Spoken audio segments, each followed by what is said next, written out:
하나님은 예배하는 사람을 찾으십니다. 하나님께 예배하는 사람은 영과 진리로 예배해야 합니다. 주 찬양합니다. 찬양하면서 우리 주님께로 더 가까이 나아가겠습니다.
사도신경으로 우리의 신앙을 고백합니다.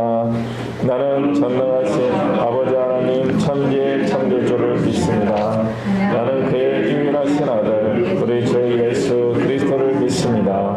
그는 성령으로 잉태되어 동정녀 마리아에게서 나시고 본디오 빌라도에게 고난을 받아 십자가에 못 박혀 죽으시고 장사된 지 사흘 만에 죽은 자 가운데서 다시 살아나셨으며 하늘에 오르시어 전능하신 아버지 하나님 우편에 앉아 계시다가 거기로부터 살아있는 자 죽은 자를 심판하러 오십니다.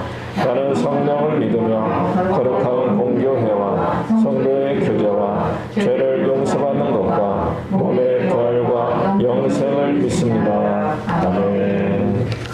찬송가 43장 찬양하겠습니다.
할렐루야. 사랑과 은혜가 풍성하신 하나님 아버지, 지극히 높으시고 거룩하시며 전지전능하신 하나님 아버지를 소리 높여 찬양합니다. 계절의 여왕이라 일컬음을 받기에 충분할 만큼 온 산과 들이 싱그럽고도 푸르른 5월이 되었습니다. 이 아름답고 귀한 시간에 저희를 세상과 구별하여 주시고 주님 전에 나와 신령과 진정으로 예배드리게 하시며 찬양하게 하심에 감사를 드립니다.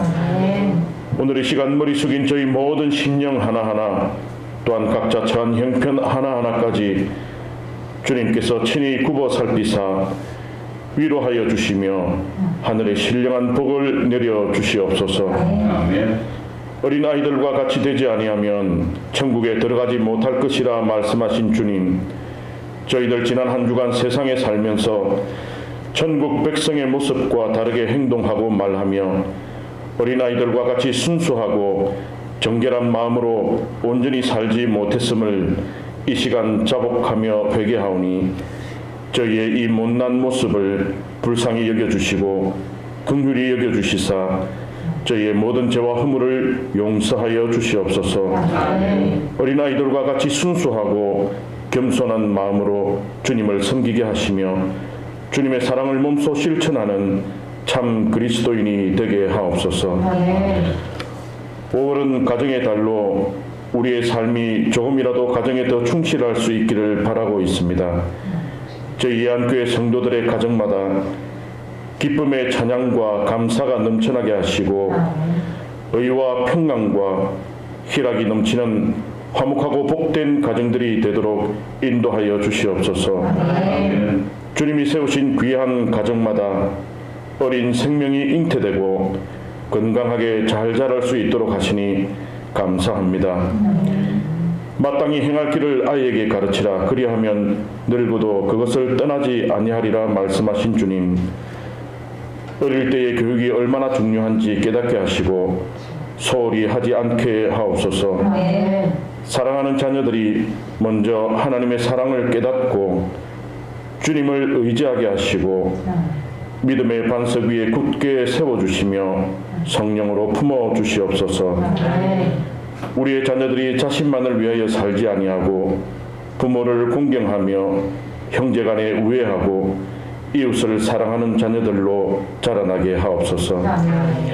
우리 아이들이 험악하고 제약된 세상에 물들지 않고 하나님의 귀한 자녀로 정신적으로 육체적으로 건강하게 잘 자랄 수 있도록 항상 눈동자와 같이 지켜 보호하여 주시옵시고 하나님 말씀 안에서 잘 양육받으며 옳은 길로 의의 길로만 다닐 수 있도록 인도하여 주시옵소서.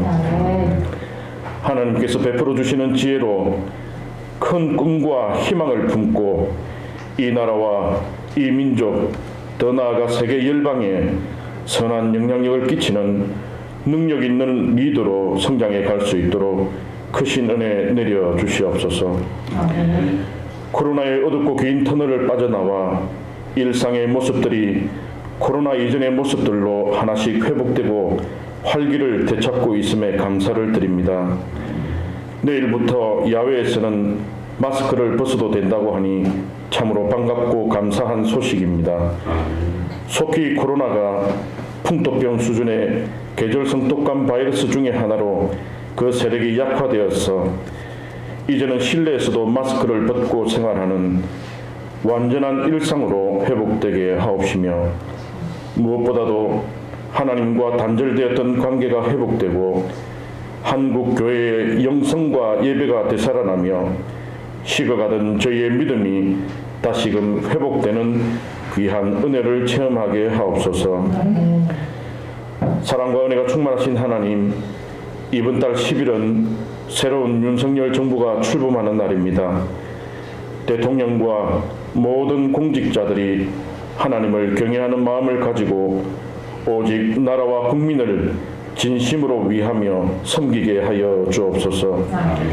우리 사회 곳곳에 만연된 갈등과 분열을 해소하여 모든 국민이 하나 되고 다음 세대가 새로운 꿈과 희망을 품고 살아가는 나라가 되게 하옵소서. 지금까지 저희 예안교회를 지켜주시고 함께하여 주신 하나님께 감사를 드립니다. 저희 예안교회가 김동석 목사님과 새로운 사역을 시작함에 있어 하나님의 지혜로 채워주시고 가장 선한 길로 인도하여 주옵소서. 한 영혼 한 영혼을 소중히 여기는 마음을 부어주시사 온 성도들이 주님의 뜻 가운데 하나 되게 하시며 오직 하나님만을 기쁘시게 하는 교회가 되게 하여 주옵소서. 이제 우리가 살아계신 하나님 말씀 앞에 섭니다. 김동석 담임 목사님을 크신 팔로 안으시사 평안과 기쁨이 넘치게 하여 주시옵시고 말씀이 선포될 때에 우리 모두가 성령으로 충만하여 아멘으로 화답하게 하옵소서. 오늘도 보이지 않는 곳에서 예배를 위하여 헌신한 손길들을 기억하여 주시사 축복하여 주옵시고 정성껏 준비한 찬양단의 찬양을 기쁘게 흥명하여 주시기를 원하오며 이 모든 말씀 사랑이 많으신 우리 주 예수 그리스도의 이름으로 간절히 기도드리옵나이다. 아멘.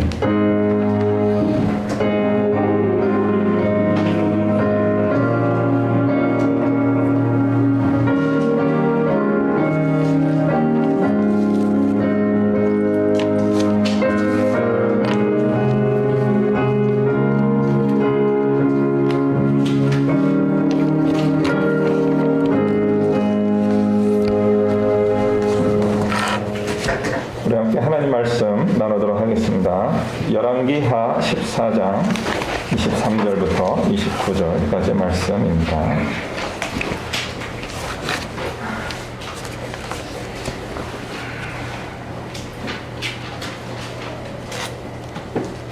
열왕기하 14장 23절부터 29절까지의 말씀 교독하여 읽도록 하겠습니다. 제가 먼저 23절 읽습니다. 유다의 왕 요아스의 아들 아마시아 제15년에 이스라엘의 왕 요아스의 아들 여로보암이 사마리아에서 왕이 되어 41년간 다스렸으며 여호와 보시기에 악을 행하여 이스라엘의 범죄하게 한 요아스의 아들 여로보암의 모든 죄가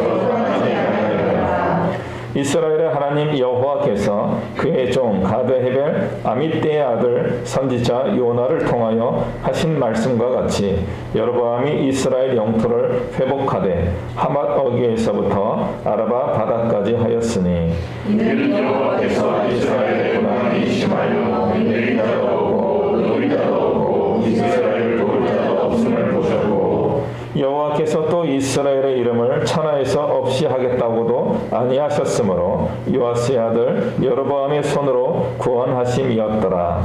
여로보암이 나는 사적과 모든 은행한 일과 싸운 업적과 다마스를 회복하게 되어 이전에 유다에 속하였던 하맛을 이스라엘에 돌리면 이스라엘 왕 역대기에 기록되지 아니하였느니라. 같이 읽습니다. 여로보암이 그의 조사 이스라엘 왕들과 함께 자고 그의 아들 스가랴가 대신하여 왕이 되리라. 아멘. 노엘 찬양단 나오셔서 찬양하겠습니다.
찬양이 있을수록 더 힘있게 되는 것 같습니다. 오늘 노래 찬양만 들으니까 우리 또 같이 유쾌해지고 행복해지고 하나님의 은혜를 더 사모하는 마음이 들게 된 것 같습니다.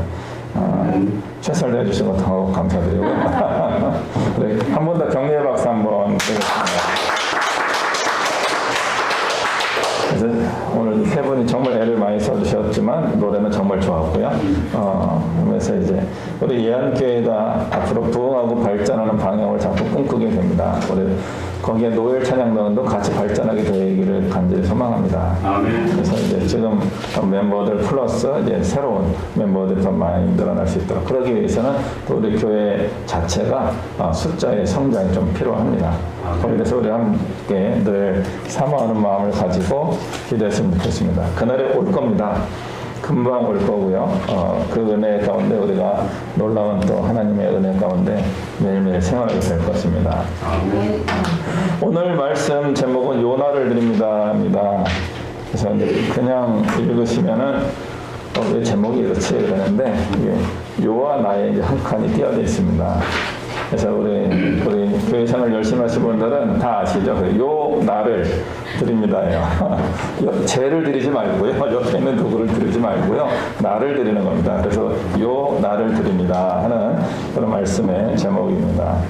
그래서 이제 이거 틀렸네 이렇게 보신 분들은 오늘부터 이제 요나서를 읽을 때마다 이게 남 얘기가 아니고 내 얘기구나, 요 나를 향하신 하나님의 말씀이구나 이렇게 받으시면 또 다른 깊은 은혜가 풍성한 은혜가 임할 줄을 믿습니다. 지금 우리 장로님들과 우리 몇 분 성도님들과 함께 TBC 성경 공부를 좀 해오고 있습니다. 지금 벌써 한 60개 정도 되나? 아니, 20, 30강 정도 지나가고 있습니다. 그래서 이제, 우리가 요 창세기부터 시작해가지고 쭉 오면서 사무엘상하, 열왕기상하, 역사서도 다 지났고요. 그러면서 이제 선지서, 이사야, 예레미야, 대선지서도 지나게 됐고요. 지금 이제 소선지서를 이제 지나고 있습니다. 그래서 지난주에 아모스, 잠깐만요. 성령의 불이 임하시는데 너무 배웠어.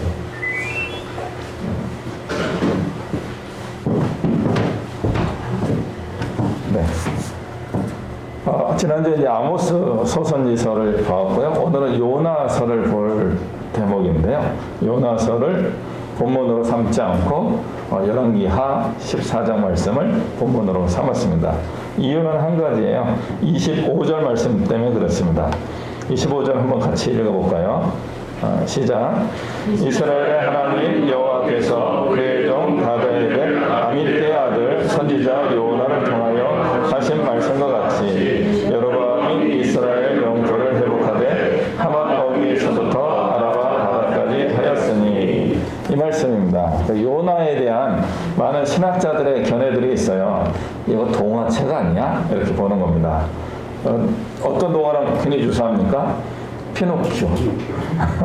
고레베 속에 들어간 피노키오 동화가 요나서에서 영감을 얻어서 쓴 게 아니냐 이런 해석이 있습니다.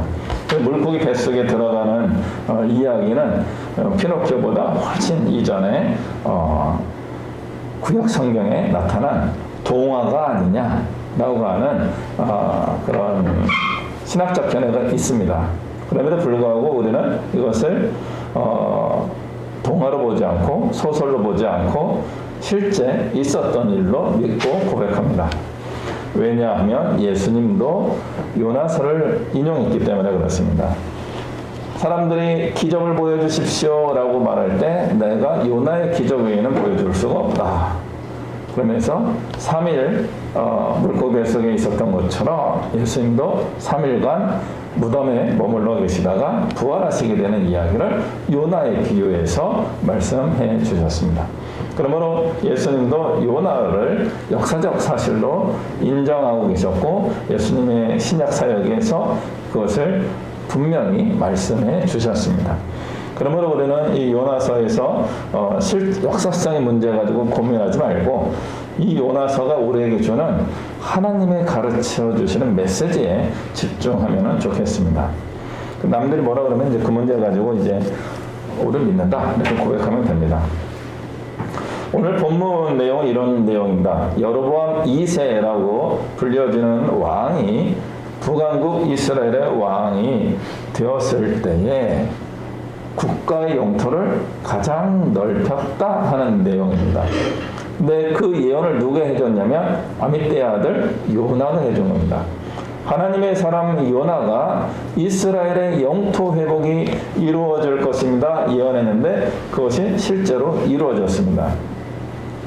요나의 활동하는 시대를 그래서 언제를 보느냐면요, 여로보암 왕 직전으로 보고 있습니다.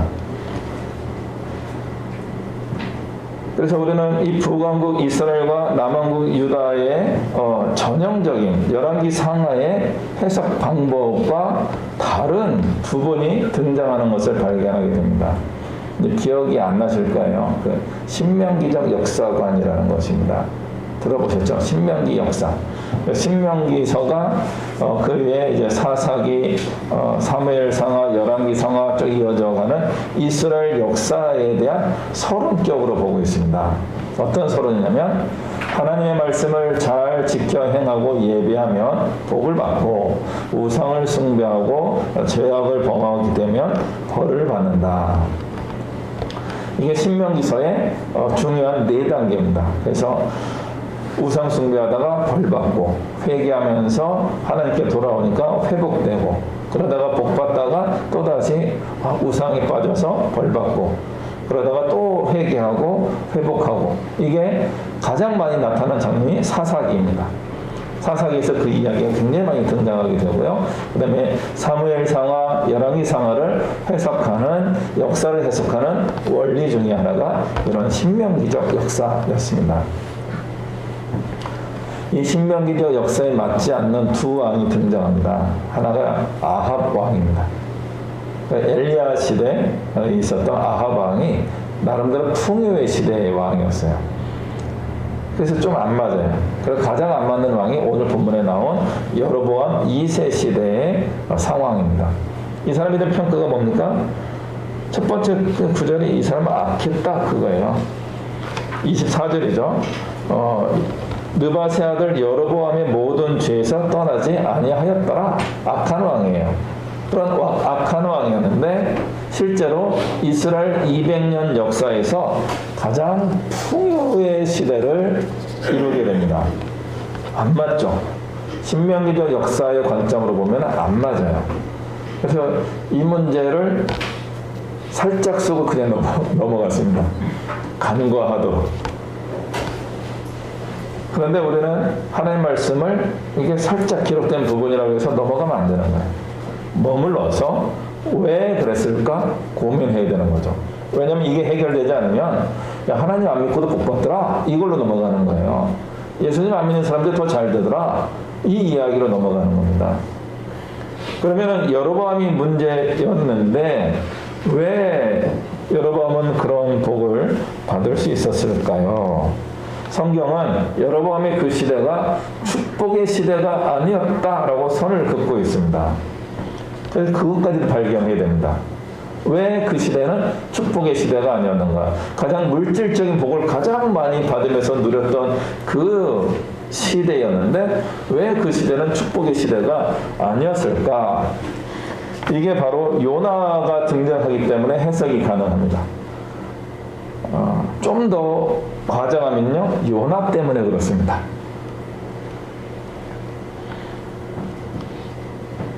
이스라엘의 회복이 일어날 것을 예언한 거예요. 25절에 이제 이스라엘 영토가 회복되어서 이렇게 될 것이다. 그걸 예언자가 예언해 준 거예요. 그리고 이루어졌어요. 그럼 축복 아닌가요? 성경에서는 아니라고 이야기하고 있습니다. 오늘 어디에 아니라고 써 있습니까? 27절 말씀입니다. 26절과 27절 말씀을 한번 같이 읽습니다. 시작. 이는 여호와께서 이스라엘의 고난이 심하여 매인자도 없고 노인자도 없고 이스라엘을 도울 자도 없음을 보셨고 여호와께서 또 이스라엘의 이름을 천하에서 없이 하겠다고도 아니하셨으므로 요아스의 아들 여로보암의 손으로 구원하심이었더라. 이게 이스라엘 백성들의 고통으로 신음하고 있는 것을 주님이 들으신 거예요. 하나님이 항상 거기에 반응하십니다. 출애굽 때도 이스라엘 사람들이 기도한 게 아니에요. 신음했어요. 근데 그것을 하나님이 들으시고 구원해야 되겠다 하면서 계획을 세우시고 작전을 세우시고 일하신 겁니다. 그래서 모세가 등장했고요. 모세가 이제 빨리 활동했으면은 한 20년 정도 앞당겨서 출애굽이 일어났을 겁니다. 근데 이제 모세가 좀 실수하는 바람에 40년이 더 플러스가 되는 바람에 430년 만에 출애굽을 하게 됩니다. 하나님이 우리의 신음소리를 들으시고 우리를 찾아오셔서 복을 베풀어 주십니다. 그게 기도예요. 신음소리를 내는 게 기도예요, 사실은.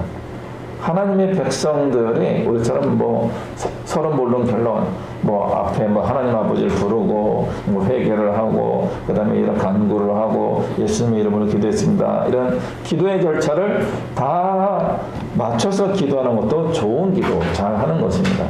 그런데 그런 기도가 나오지 않을 때는요, 하는 게 기도예요.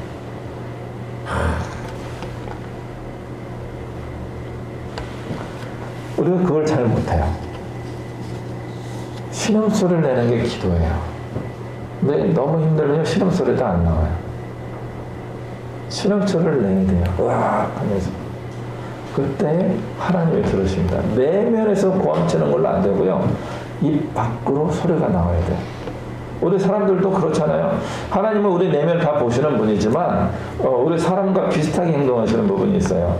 우리는 몰라서 저 사람이 신음도 안 내고 얼굴이 밝은 얼굴로 안녕하세요 하고 다니니까 저 사람 상태가 좋은가 보다 우리는 그렇게 보잖아요. 하나님은 아니에요. 우리 마음을 다 알고 계세요. 중심까지 보고 계세요. 그럼에도 불구하고 힘들다 이것을 표현하기를 하나님이 기다리셔요. 왜냐하면 그게 기도가 되기 때문에 그렇습니다. 아닌 척하고 살면요, 하나님도 기다리셔요. 힘들다고 이야기할 때까지. 그걸 너무 많이 하는 사람들도 문제라고 볼 수 있지만 많이 하는 것보다 안 하는 게 더 문제입니다. 신음소리가 나와야 돼요. 힘들고 어렵고 고통스러운데 왜 그렇게 참고 계십니까? 그게 인본주의예요. 신음소리를 내는 게 하나님의 백성들이 하나님의 은혜와 복을 받을 수 있는 비결 중에 하나입니다. 왜냐하면 그게 기도이기 때문에 그렇습니다. 그래서 이스라엘 백성들이 신음하는 그 소리를 듣고 하나님이 나의 백성에게 복을 줘야 되겠다 그런 마음이 있는 거죠. 그럼 어떻게 해야 돼요? 모세를 준비해야 돼요. 그럼 40년을 기다려야 되는 거죠. 근데 좀 빨리 하고 싶으시는 거예요. 그런데 사람이 없어요. 근데 누굴 쓴 거예요? 여로보암을 쓴 거예요. 여로보암이 훌륭하고 믿음이 좋아서 쓰임받은 게 아니고 하나님이 일하시려고 하는데 쓸 사람이 없어서 그렇게 쓴 거예요. 이스라엘 역사에 굉장히 안타까운 시대였습니다. 오늘 말씀이 그렇게 표현한 거죠. 이스라엘을 멸망 가운데 내버려 두시겠다라고 하나님이 아직 마음을 정하지 않으신 때예요. 그러니까 신음소리를 듣고 구원은 해야 되겠고 사람은 없고 요나는 예언을 했고 하나님이 일하셔야 되는데 하나님은 꼭 사람을 통해서 일하십니다. 그래서 하나님의 사람이 없으니까 하나님이 할 수 없이 이스라엘의 통치자를 통하여서 이스라엘을 회복시켜 주신 겁니다. 그래서 우리는 그 여로보암 시대에 놀라운 은혜와 복이 임하였음에도 불구하고 그 시대가 문제가 있었다라고 이야기하는 것이고요. 그 문제에 같이 참여한 존재가 누구냐면 바로 요나였습니다. 요나 시대에 같이 예언하였던 분들이 네 분이 있어요. 그 후대 사람들인데 누구예요? 기억나시죠? 이사야, 미가, 아모스, 호세아입니다. 이사야와 미가는 남왕국 유다에서 예언을 했고요. 그 다음에 아모스와 호세아는 여로보암이 다스리던 북왕국에 와서 예언을 하신 분이에요. 그분들의 메시지는 뭐예요? 회개하라였어요. 회개하라. 아모스는 남왕국 출신 두부와의 목자였는데 북왕국 이스라엘에 와서 회개하시오 선포한 거예요. 호세아는 원래 이스라엘 출신이었는데 이 사람이 회개하시어 선포한 겁니다. 그런데 아미떼 아들 요나는 회개를 선포하지 않았습니다.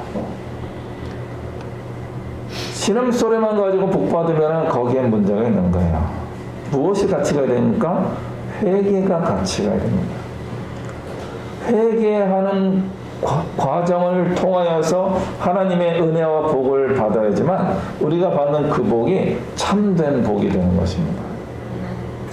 요나가 물질의 복만을 선포해야 했지 영적인 복을 선포하지 못했던 것입니다. 그래서 물질의 풍요 속에 아주 풍부한 삶을 살아가던 여로보암 2세 시대에 이스라엘 역사는 이제 급속도로 멸망을 향해 나아가고 있습니다.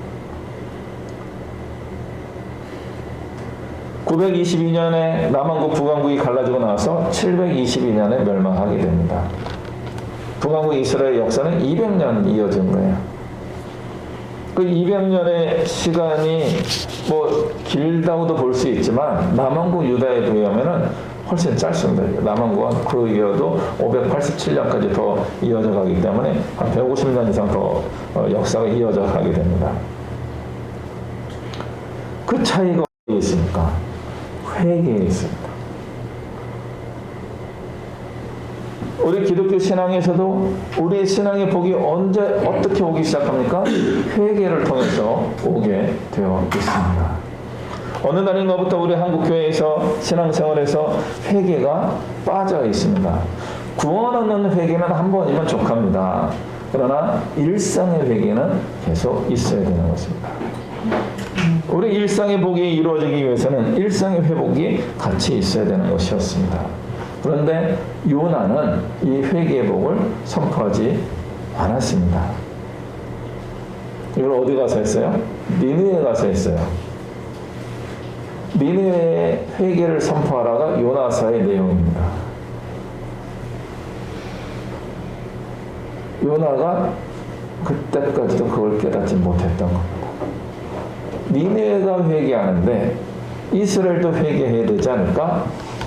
이걸 깨달았어야 되는데 그걸 깨닫지 못한 거죠. 굉장히 중요한 영향력을 줄 수 있었던 요나가 축복의 메시지만 가지고 있다가 회개의 메시지를 전하지 않았기 때문에 이스라엘이 멸망을 향해 나아간 것이 아닌가라고도 볼 수 있습니다. 이제 여로보암이 확장한 이 영토는 어떤 의미가 있습니까?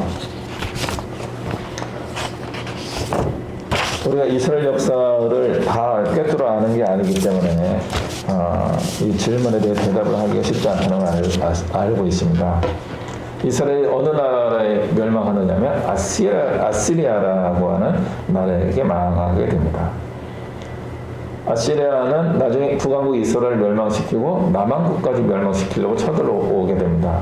그 시대에 유다 왕이 누굽니까? 히스기야였습니다.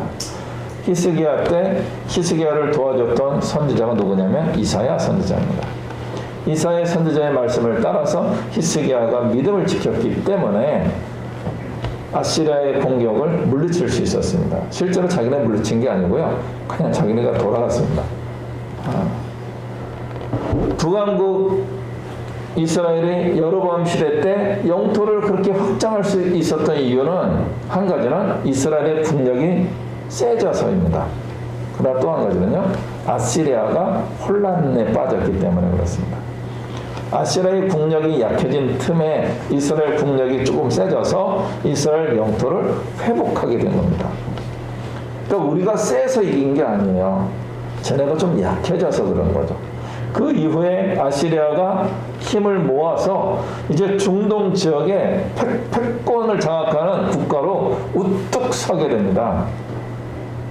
그때에 누가 믿겠어요? 우리나라 영토, 아시리아 입장에서 우리나라 영토를 야금야금 빼앗아 먹은 이스라엘이 얄미운 거죠. 저놈부터 한 방 때리고 가야 되겠네? 이게 아시리아의 그 국제 전략이었던 겁니다. 여로보암이 성공해서 영토를 그만큼 넓힌 것은 한편으로는 재앙의 실마리가 되었던 겁니다. 우리가 회개 없이 받은 복은요, 그것이 우리를 멸망으로 이끌어가는 그런 것이 될 수도 있다로 해석해야 되는 대목입니다. 우리가 기도하고 응답받은 것, 승진하고 학교를 가고 결혼도 잘하고 집을 사고 막 이런 복을 받았어요, 이런 거 이야기할 때 우리는 조심해야 됩니다. 내가 믿음도 별로고 회개도 안 하는데 기도했더니 이런 복을 받았어요? 그럼 그 복이 참된 복으로 변화되지 못할 수도 있다. 그 복이 다시 우리를 올가미에 싸는 함정이 될 수 있습니다. 내가 받은 복이 참된 복이 되도록 하기 위해서는 우리의 회개가 같이 있어야 되는 거예요. 그 복을 받을 만한 깨끗한 그릇이 되어야 되는 거죠. 성경에서 보면요, 그 땅이 너를 토해내리라 그런 표현들이 있어요. 이스라엘 사람들이 가나안 땅에 정착하게 됐는데 정착하게 된 그 가나안 땅이 이 이스라엘 민족을 토해내게 된다는 거예요. 언제 토해냅니까? 더러울 때, 상했을 때, 실험적으로 회개하지 않고 죄악으로 가득 찼을 때 그 땅이 토해내는 것입니다. 우리가 하나님이 주시는 은혜와 복을 받을 만한 그릇으로 준비되지 않은데 복이 임했다? 굉장히 긴박한 순간이 될 수 있습니다. 여로보암 시대 이후로 한 20, 30년 후에 이스라엘은 금방 멸망하게 됩니다. 시간이 얼마 없을 수도 있어요. 이제는 이 문제를 풀어내야 되는데 하나님의 눈으로 보니까 어떻게 봐야 되는 거예요? 국제 정세를 하나님 보신 거죠. 아시리아가 변화해야 되는 겁니다. 아시리아가 변화하면 이스라엘에겐 평화가 오는 것입니다. 그래서 요나를 부르신 거죠. 요나야, 니느웨에 가서 회개를 선포하라. 요나서 내용이 그거예요. 그랬더니 요나가 어떻게 합니까? 가기 싫은 거죠. 하나님 전에 벼락 떨어지게 하면 좋겠는데 회개하지 않으면 벼락 맞겠지? 아주 논리적인 생각이에요. 저 사람들이 회개하지 않으면 하나님이 벌을 내리실 거야. 그러면 이런 편이죠. 우리는 손 안 대고 코 푸는 거네. 일이 쉽게 해결되네. 내가 복음을 전하지만 않으면 저들은 멸망하게 될 거고 이스라엘은 평화를 유지하게 될 거야. 어마어마한 논리적 사고예요. 잘못된 생각이죠. 그런데 우리는 그런 잘못된 생각이 논리적으로 완벽하니까 그거를 어떻게 고칠 수가 없는 겁니다. 요나와 같이 하나님의 사람이라 표현되어 있어요. 하나님의 사람도 그런 잘못된 논리에 빠지니까 어마어마한 선택을 하게 됩니다. 그래서 자기의 잘못된 논리를 추구하며 살고 있습니다. 하나님이 나를 못 보시는 곳으로 가야 되겠다. 그게 다시스예요. 다시스는 현대 지명으로는 알기가 어렵지만 스페인 남부 지역으로 보고 있습니다. 이스라엘이 지중해를 끼고 있기 때문에 지중해 남부에서 이집트를 거쳐서 대서양과 지중해가 만나는 그 어디쯤이 다시스라고 하는 스페인 통치 지역이 있다라고 보고 있습니다. 그곳으로 가고 싶은 거예요. 왜요? 거기가 그 당시 이스라엘의 세계관에 의하면 땅끝이기 때문에 끝까지 가면 하나님이 나를 안 찾으시겠지. 중앙에 있으니까 자꾸 관심이 대상이 되니까 저 주변부에 가서 싹 숨어 있으면 하나님이 나를 그냥 무시하시겠지. 그래서 욥바라는 항구에 내려가서 배를 타고 다시스를 향해서 가게 됩니다. 그럼 배에서도 혹시 걸릴까봐 배에서도 맨 아래층 바닥에 들어가서 의식이 깨어있으면은 안 될까봐 잠을 자버립니다. 철저하게 하나님과의 관계되는 네트워크를 다 끄는 거예요. 그러면 하나님이 나를 찾지 못하실 거야 라고 생각을 한 거죠. 그러나 우리 하나님은 그렇게 하지 않으셨습니다. 어떻게든 요나를 통하여서 앞으로 이스라엘의 미래를 평화의 방향으로 이끌고 싶으신 거예요. 그럼 누가 회개해야 됩니까? 하나는 니느웨가 회개해야 되는 것이고요. 또 하나는 이스라엘이 회개해야 되는 것입니다. 이 두 가지가 이루어져야지만 하나님께서 아시리아와 이스라엘 사이에 평화를 이룰 수 있는 하나님의 방법이 이루어질 수 있는 거죠. 하나님은 선한 자들을 위하여 일하시는 분이시기 때문에 그렇습니다. 시편 139편에 내가 새벽 날개 치며 저 바다 끝에 거해도 이런 노래가 있습니다. 시편에 있습니다. 이 표현이 번역이 잘못됐다라고 이야기하더라고요. 그래서 새벽은 동쪽을 의미합니다. 그래서 동쪽에 해가 뜨는 것이 마치 날개짓 하면서 해가 떠오르는 모습이기 때문에 새벽 날개짓 하는 것이다 이렇게 이야기하고요. 그 다음에 바다 끝에는 어느 쪽이에요? 이스라엘에서는 서쪽을 의미합니다. 해가 지는 쪽, 지중해 쪽입니다. 동쪽 끝, 서쪽 끝 어디에 가서라도 내가 숨는다고 할지라도 하나님께서는 거기서 나를 찾아내실 것입니다. 이것이 시편 139편의 말씀입니다. 요나가 아무리 숨는다고 할지라도 하나님 안에서 도망갈 수가 없는 거죠. 아시아 중국의 그 해석은 뭐예요? 부처님 손바닥이라는 표현이죠. 손오공이 아무리 날고 긴다고 하더라도 부처님 손바닥이다. 이런 표현이 있는 거죠.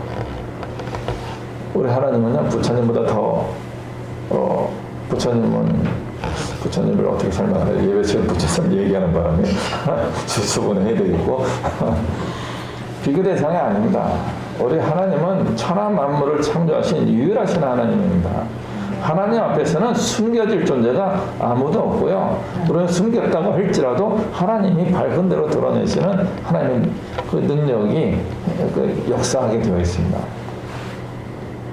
그러면 이스라엘의 미래는 어떻게 되어야 됩니까? 이스라엘과 아시리아 사이에 평화가 이루어져야지만 이스라엘의 미래가 안전해지는 겁니다. 자기들이 아무리 국력을 강화시켜서 전쟁 준비를 한다고 할지라도 중동 지역 패권을 장악하게 되는 아시리아에게는 꼼짝 못하게 됩니다. 싸울 때가 아닌 거죠. 아시리아는요, 그 전 단계 시리아라고 하는 나라입니다. 아람이라고 이야기하죠. 아람의 나아만 장군이 이렇게 있습니다. 좀 더 고대로 올라가게 되면요, 리브가의 고향입니다. 이삭의 아내 리브가의 고향이에요. 시리아, 아시리아는 이스라엘과 형제 국가가 될 수 있어야 돼요. 아시리아 말고도 아람과 암몬과 모압과 에돔 이런 나라들은 이스라엘과 형제 국가가 되어야 되는 겁니다. 그런데 이스라엘은 어떻게 하는 거예요? 그들과 다르다 하면서 늘 전쟁을 하고 늘 그들을 억압했던 거죠. 그래서 아시리아 혹은 시리아, 그 아람이라고 이야기합니다. 아람어를 쓰고 있는 그 사람들이 일정 기간 동안에는 이스라엘보다는 연약했습니다. 근데 놀라운 일은 아람, 시리아, 아시리아가 그 지역을 장악하고 난 다음에 시리 네. 그 지역을 장악하고 난 다음에 그 지역 언어 전체가 아람어로 바뀌게 됩니다. 예수님도 아람어를 쓰셨어요. 시리아어를 쓰시는 거예요. 하나님의 관점으로 보면요, 아람의 영향력이 전 세계를 굉장히 이렇게 좌지우지하는 그런 시대가 올 것을 하나님 보신 거예요. 그 시대에 이스라엘이 살아남을 수 있는 비결은 하나죠. 평화예요. 그래서 요나를 쓰신 거죠. 그 요나가 정말 하기 싫었는데 물고기 뱃속에서 고생하다가 그것만 해도 좀 재밌어요. 요나가 물고기 뱃속에 들어가서 1장과 2장 사이가 물고기 뱃속에 들어간 장면입니다. 그 2장의 기도가 나올 때까지 며칠 걸립니까? 3일 걸립니다. 독하신 분이에요. 이러다 죽겠지 하고 그냥 죽음을 기다리는 거예요. 3일 동안 못 죽었어요. 그러니까 이게 더 길어질 수도 있겠다 해가지고 할 수 없이 회개하며 기도한 게 2장입니다. 요나처럼 독해지지 않으셔야 됩니다. 우리 하나님은 손해보지 않으셔요. 3일도 기다리시고 일주일도 기다리시고 언제까지? 우리가 회개할 때까지요. 그러다가도 하나님 어느 날 마음을 돌리실 수도 있습니다. 너는 안 되겠다 라고 정할 수도 있습니다. 지금 회개됩니다. 실제로는 더 일찍 했어야 되는데 하나님 앞으로 일어날 그 일을 위하여 요나를 사용하셨던 것이고요. 실제로는 어디가 더 회개가 더 필요한 거였습니까? 이스라엘이 더 회개가 필요했던 거죠. 니느웨가 회개하는 것을 보고 요나가 이제 우리나라도 회개해야 되겠구나 하면서 회개의 말씀을 가지고 이스라엘로 돌아와야 되는데 요나서 4장에는 그런 내용이 없어요. 요나가 막 화를 내는 거죠. 차라리 날 죽이세요. 그랬더니 내가 이 땅에 너 박농쿠라 나를 사랑하는 너의 마음은 내가 알겠는데 이 니느웨는 좌우를 분별하지 못하는 아이들이 2,000명이 있지 않냐. 내가 걔네를 사랑하는 게 당연하지 않냐. 그 다음에 요나가 침묵하고 끝납니다. 독해요. 이스라엘의 회복의 기회를 요나가 거절한 겁니다.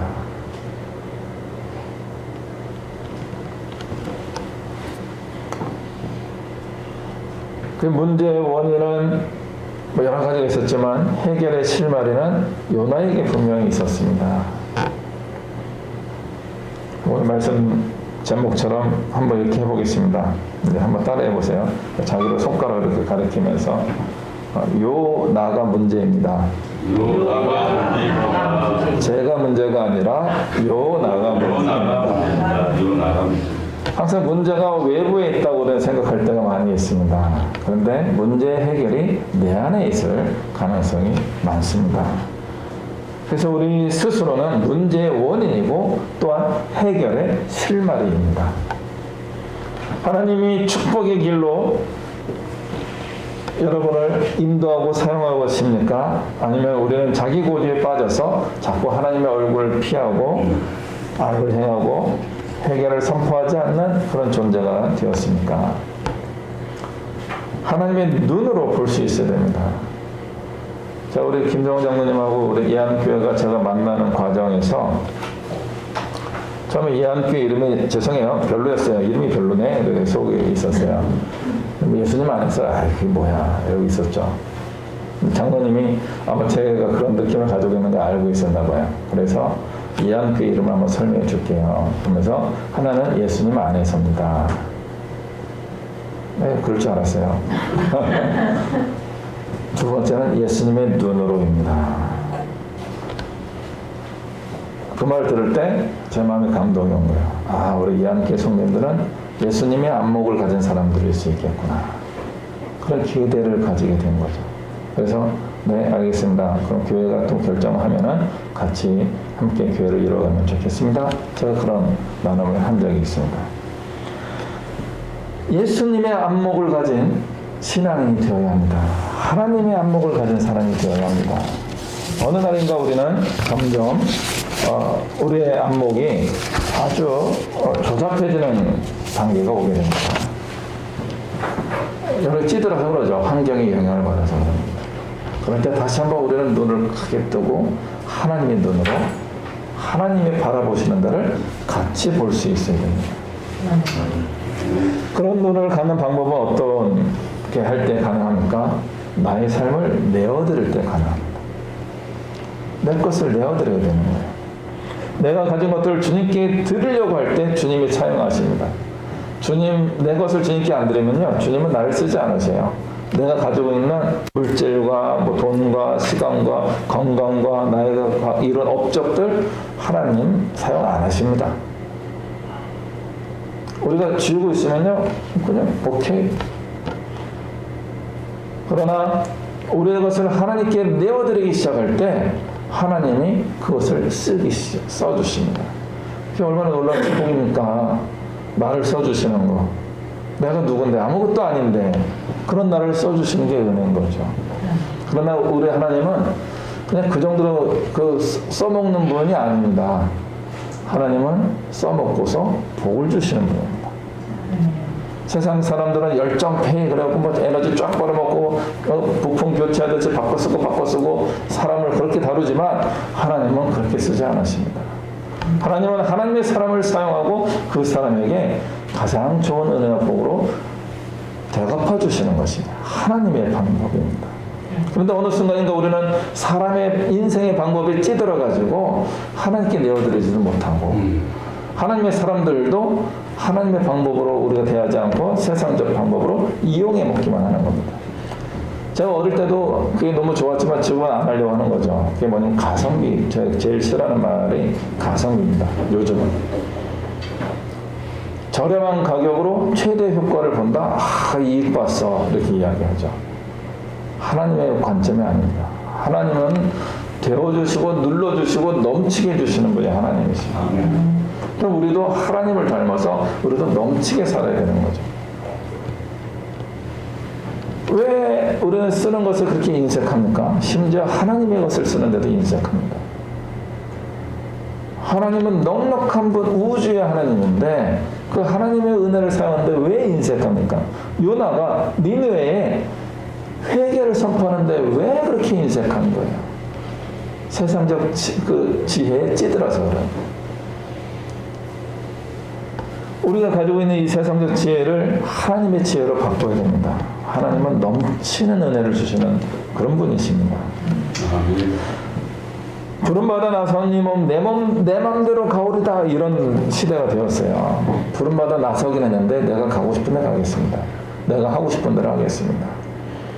그렇지 않습니다. 예수님께서 말씀하신 게 뭐냐면 군사들은 군사로 부른 자를 위하여 산다는 거예요.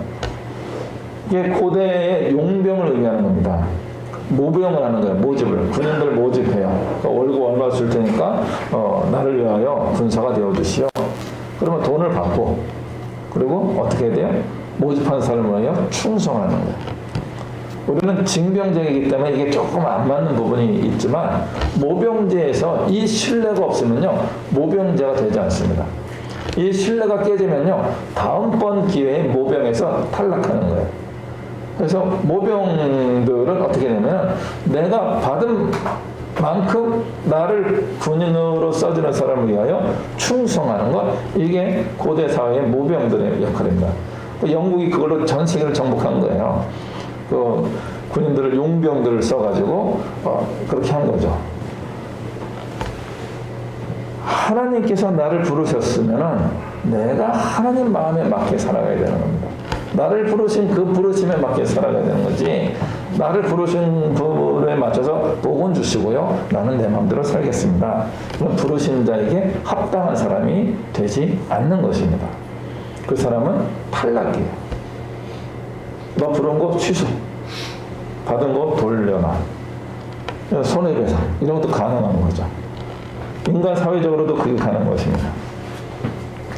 내일부터 우리는 외부에서 마스크를 쓰지 않아도 되는 그런 그게 됐습니다.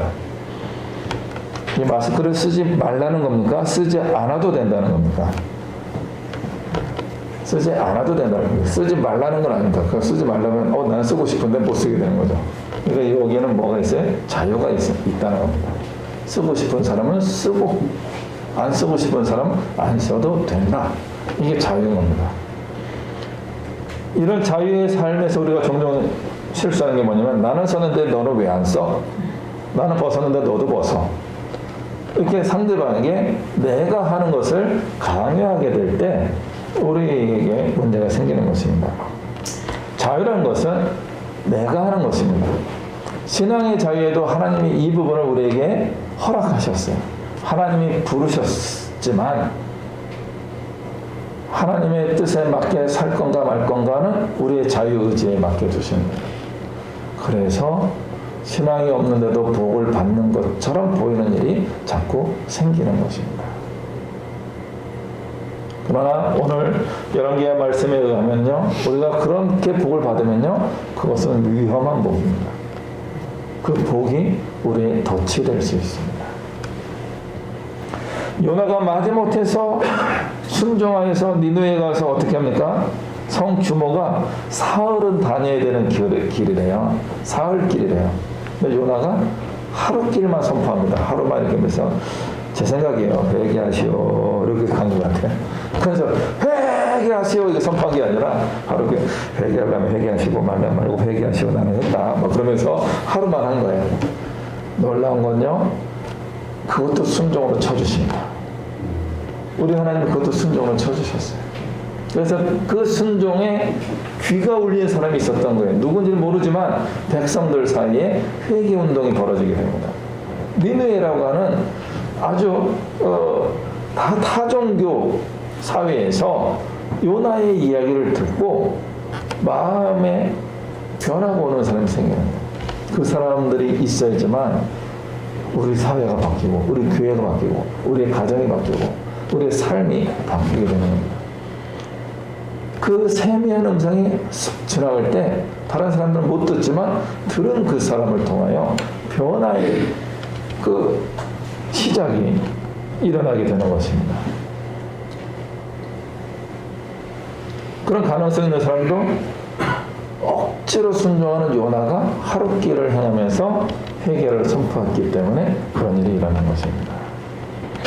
그러므로 우리가 전심으로 하나님의 말씀에 입각하여서 순종하며 충성하며 살면은 거기에 따라오는 은혜와 복은 얼마나 크겠습니까?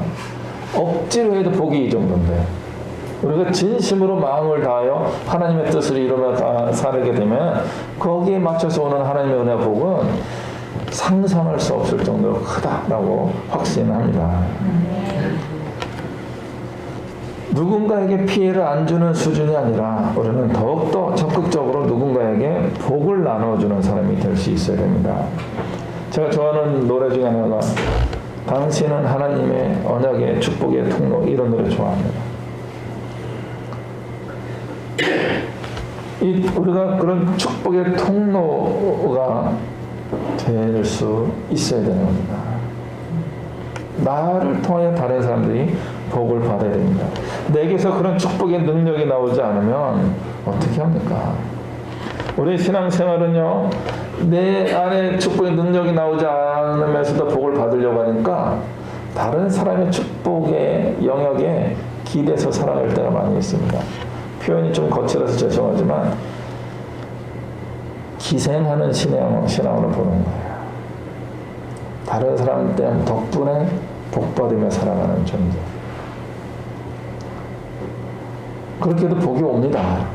믿음의 사람 덕분에 함께 공동체적 복이 오기도 합니다. 근데 더 좋은 복은 뭐예요? 내 안에서 샘솟는 복의 근원이 있어야 되는 거죠. 우리 하나님이 내 안에 계시면 되는 겁니다.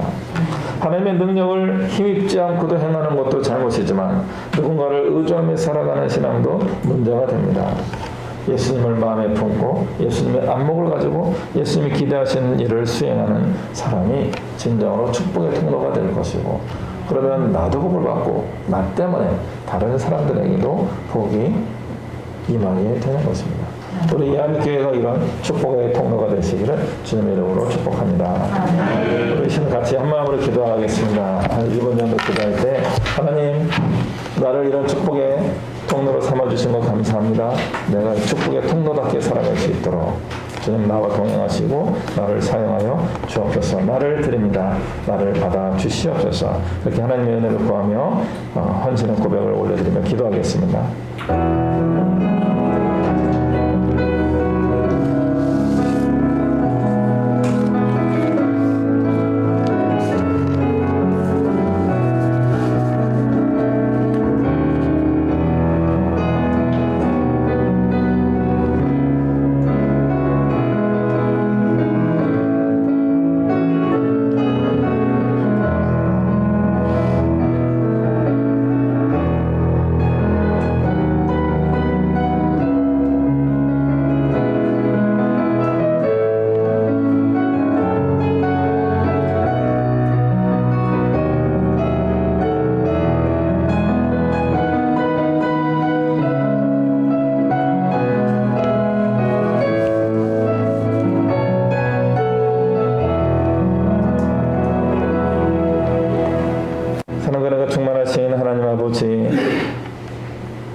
쓰임 받기를 원합니다. 나를 주님의 축복의 통로로 삼아 주시옵고 나를 통하여 많은 사람들이 복의 길로 돌아올 수 있게 해 주시옵소서. 그런 축복의 원리에 회개가 있음을 다시 한번 고백합니다. 내가 먼저 회개하고 깨끗하게 되어서 하나님 마음에 기쁘시게 쓰임받는 하나님의 사람이 되게 해주시고 우리 이한교회부터 또 한국 사회가 회개하고 변화되는 놀라운 일들이 일어나게 하여 주옵소서. 감사드리며 예수 그리스도의 이름으로 기도하옵나이다. 아멘. 네, 봉헌 찬양 그러면 주님께 영을 올려드리겠습니다.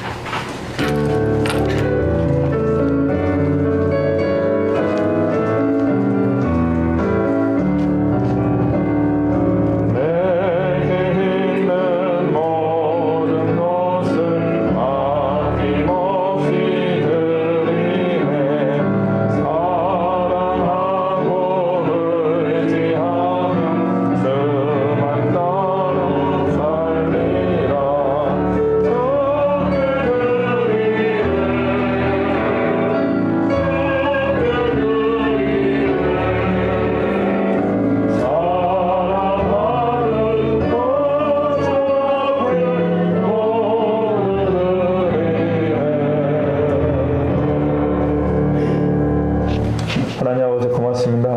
우리의 삶을 여러 가지 은혜와 복으로 채워주신 것 감사합니다. 주님께서 우리에게 축복의 근원이 되게 해주시고 축복의 통로가 되게 해주신 것을 기억하며 감사하며 우리의 마음과 정성을 담아 구별된 예물을 주 앞에 올려드립니다. 우리의 예물을 기쁘게 받아 주시옵소서. 우리가 드린 이 예물이 주의 몸된 교회를 위하여 잃어버린 영혼을 찾고 살리기 위하여 바르고 의롭게 잘 쓰일 수 있게 하여 주시옵소서. 어째 성결을 기억하여 주시고 또 우리 모든 성도의 기도 제목을 기억하여 주시고 복의 복으로 갚아주시고 기도에 응답하여 주옵소서. 감사드리며 예수 그리스도 이름으로 기도하옵나이다. 아멘.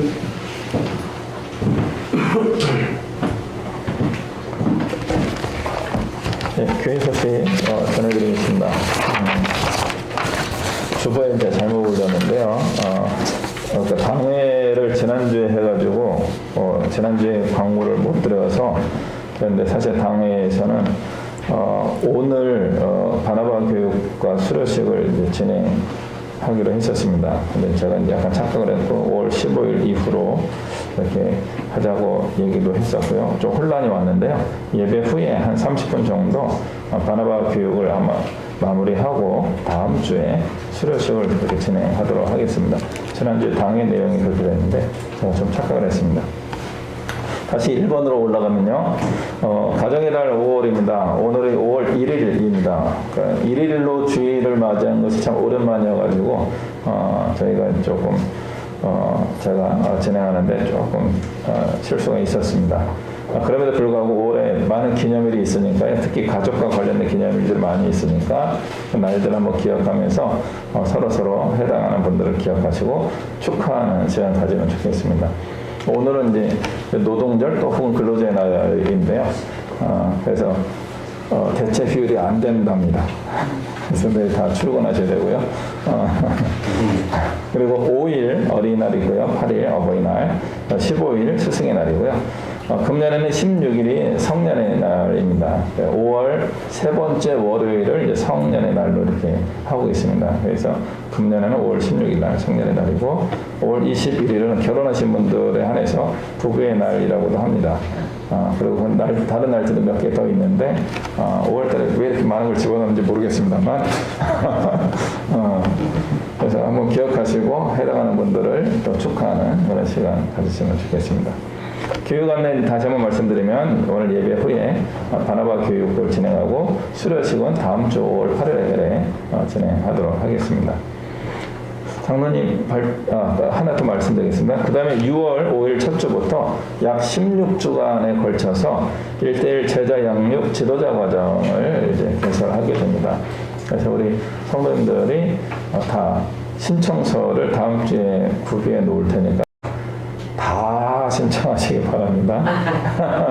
예배 후에 1시간 정도 교육이 진행되게 될 것이고요. 바나바 교육은 새신자를 위한 어떤 리더십을 발휘하는 바나바 사역을 하는 교육이었고요. 하반기에 또 기회를 봐서 듣지 못하신 분들을 위하여 다시 한번 개설하도록 하겠습니다. 1:1 제자 양육은 새신자 과정, 바나바 과정을 통과하시고 새신자 이제 딱지를 떼신 분들을 교회에 하나님 말씀으로 양육하는 그런 과정입니다. 16주 하면서 먼저 우리 예한교회의 성도가 되신 분들의 나중에 오신 분들을 제자로 삼는 과정입니다. 내가 전도한 제자는 아닐 수도 있어도 말씀으로 잘 가르쳐서 양육하는 제자를 삼는 그런 일을 하게 되시는 건데요.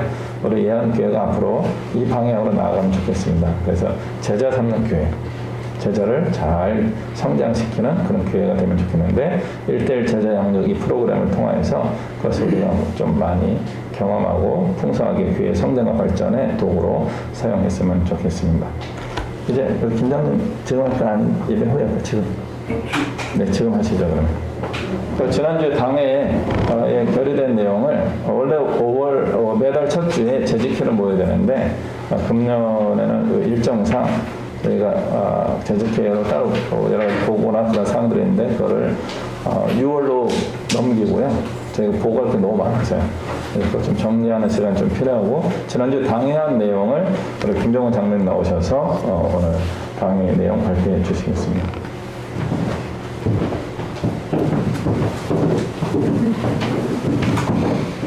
그 지난주에 그 당회에서 논의했던 것 중에 중요한 것만 두 가지 말씀드리겠습니다. 일단 5월과 6월의 교회 행사에 관한 건인데 다음 주 5월 8일 주일은 가정의 달 가족주일로 이렇게 지키도록 하겠습니다. 그래서 그동안 그 가족들 떨어져 계시던 분들이라든지 뭐 자녀분인데 또 이렇게 그동안 잘 안 나오셨던 분들, 가족들 중에 그분들 같이 함께 그 참여해서 예배 드릴 수 있으면 좋겠습니다.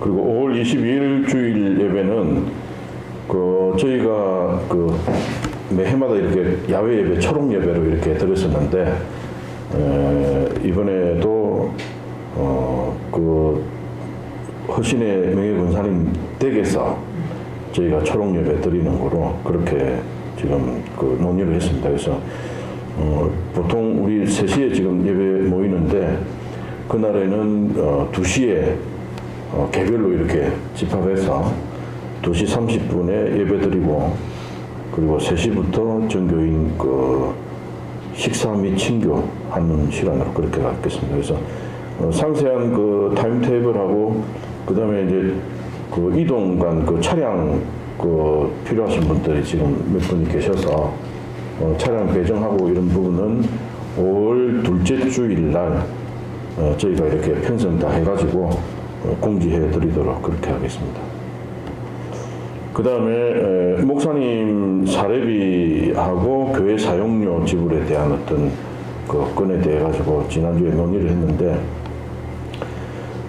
코로나 때문에 저희가 그 2021년 작년 그 2월부터 그 이제 예배는 그 1월 달부터 목사님이 영상으로 해가지고 이제 계속 올려주셨고 그래서 그 대면 예배, 비대면 예배가 계속 지금 뭐 반복돼 가지고 이렇게 사회적 거리두기 때문에 그렇게 진행이 됐었는데 작년 2월부터 목사님한테 이렇게 교회에서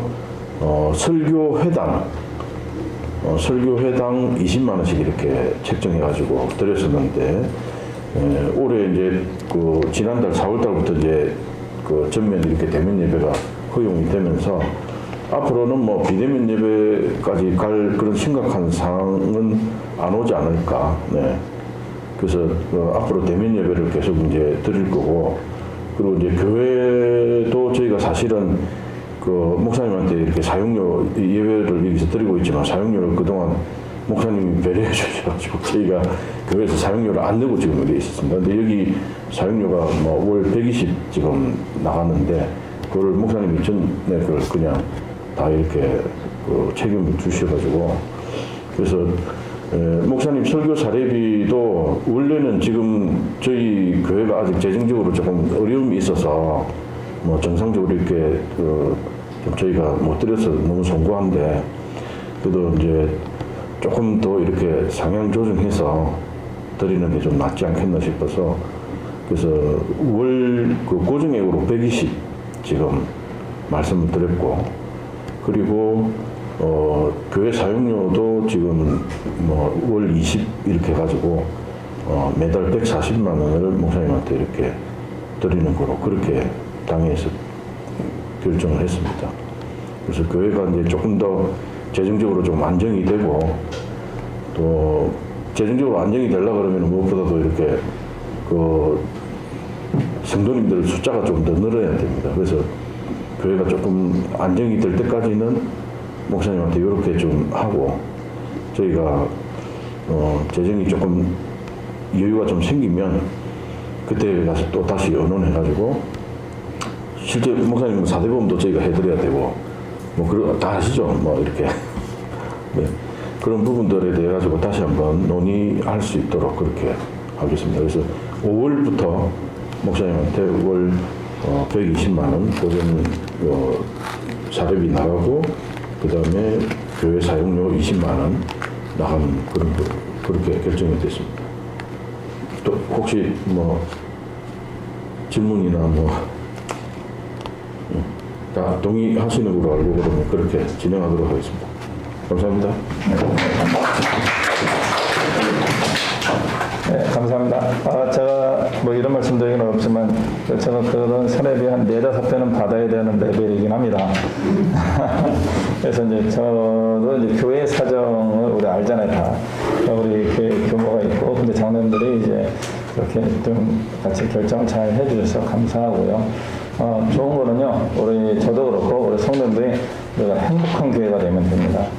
행복한 교회가 될 때 이제 뭐 교회도 성장할 수 있는 거죠. 우리도 힘들게 억지로 교회를 이끌어가면은 다시 한번 기도를 해봐야 됩니다. 왜 이렇게 하는 게 맞나? 이건 중요한 말씀 드리는 거예요.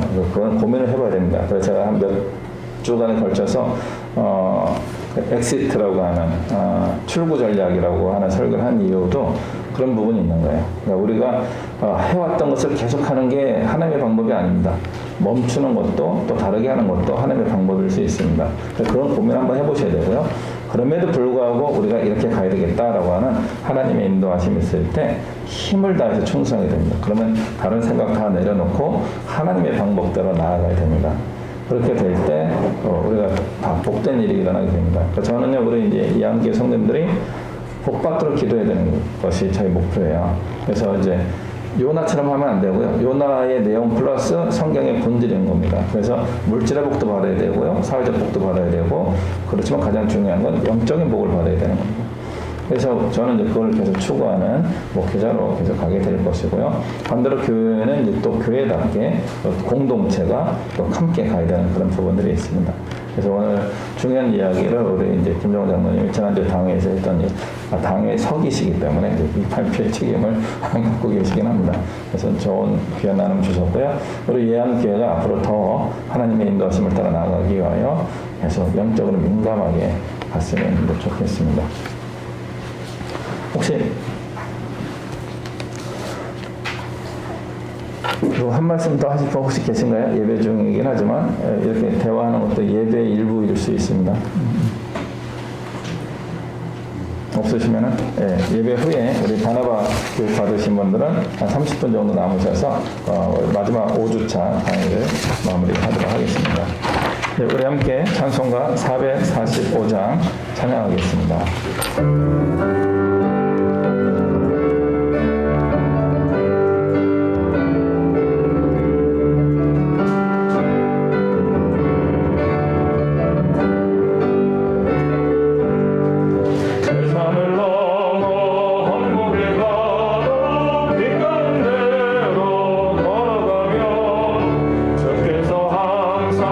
지키시기로 약속한 말씀 변치 않네.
이 시간도 늘 우리와 함께 하시는 우리 주 예수 그리스도의 은혜와 살아계신 하나님 아버지의 크고 영원하신 사랑과 성령 하나님의 교통하시며 가르쳐주시며 인도하시는 그 은혜와 축복이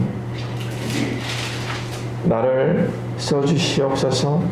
온전히 드리고 요나처럼 불순종하지 않고 회개하지 않은데 오는 복을 구하지 않고 오직 깨끗한 마음과 삶의 그릇으로 주님이 주시는 은혜와 복을 받아 누리기를 소망하며 또 내가 다른 사람들에게 은혜를 전파하는 축복의 통로가 되기를 소망하며 우리를 내어드리는 이곳에 머리 숙인 주님의 백성들 머리 위에와 주의 인도하심을 따라 땅 끝까지 이르러서 복음을 전하기 위하여 수고하며 애쓰시는 모든 선교사님들과 그 가정과 그 모든 사역 위에 이 나라와 이 민족 위에 열방 위에 이제부터 영원토록 함께 하시기를 간절히 축원하옵나이다.